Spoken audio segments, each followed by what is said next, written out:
One of my objectives with this channel was to expose the reality in Portugal to those that do not speak Portuguese.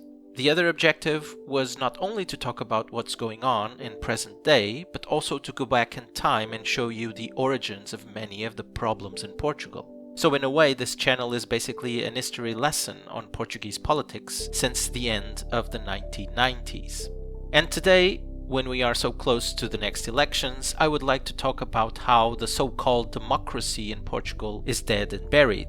This is not a new subject in this channel, but it will be the first time I will speak specifically about the inner workings of the Portuguese parliament. The Portuguese parliament has 230 deputies and is where new laws or updates to existing laws are passed or rejected. It should work based on the principle that if a certain bill has the majority of votes of those in parliament, then that bill will pass and be made into a law. Sounds simple, correct? Having said that, that's not how the Portuguese parliament actually works.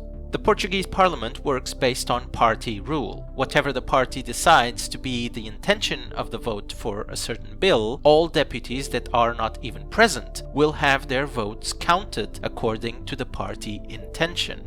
As an example, if the Socialist Party has a total of 100 deputies in Parliament, but only 50 are present in Parliament, and the party decided to vote in favor of a certain bill, then 100 votes will be registered in favor of that bill, even though only 50 Socialist deputies were present.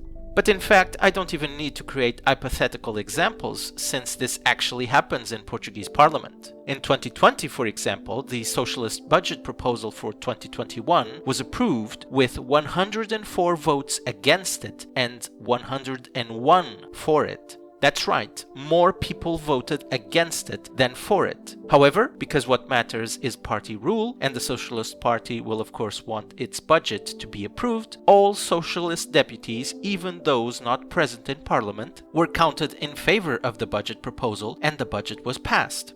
This is not democracy, of course. Imagine that the same rule applied to the general elections, where people that didn't vote still had their votes cast to a certain party. That has a name, and it's called fraud. Yet, that's how the Portuguese parliament works. In effect, the Portuguese parliament is a fraud.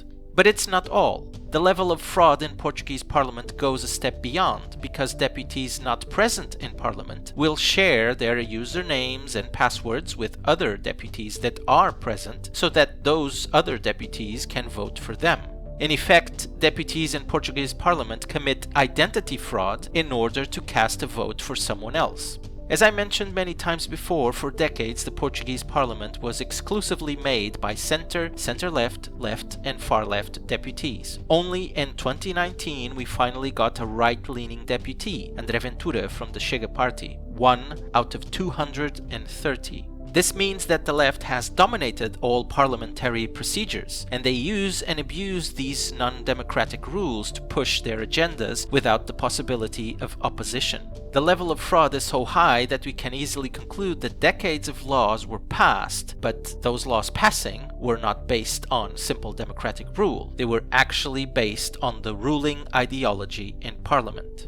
But let's assume for a minute that this is acceptable, that fraud in parliament is not a big deal. If what matters is party rule, why do we need 230 deputies in parliament? The number of deputies could easily be reduced, something that would greatly reduce state expenses. But that's the whole point. They don't want to reduce state expenses. Deputies in Portuguese parliament are not there to represent anyone in Portugal. They are there to represent themselves and their party at the expense of the Portuguese taxpayer. This is just another reason why Portugal is not a democracy. It's a dictatorship that pretends to be a democracy. A country is not a democracy just because there are elections. To be a democracy, it also needs to follow the simple democratic rules in parliament and other institutions, but Portugal does not. André Ventura and the Chega party want to reduce the number of deputies in parliament. It's also the only party that has pushed to fight corruption, and the Portuguese parliament and its party rule always prevents it. Let's try to make a change for once and give more power to those that actually want that change. The January 2022 elections are probably the most important elections of our lifetimes, because if nothing changes, Portugal will not be able to get out of its downward spiral caused by decades of leftist policies that destroy this country. I hope you like this, and I'll see you next time.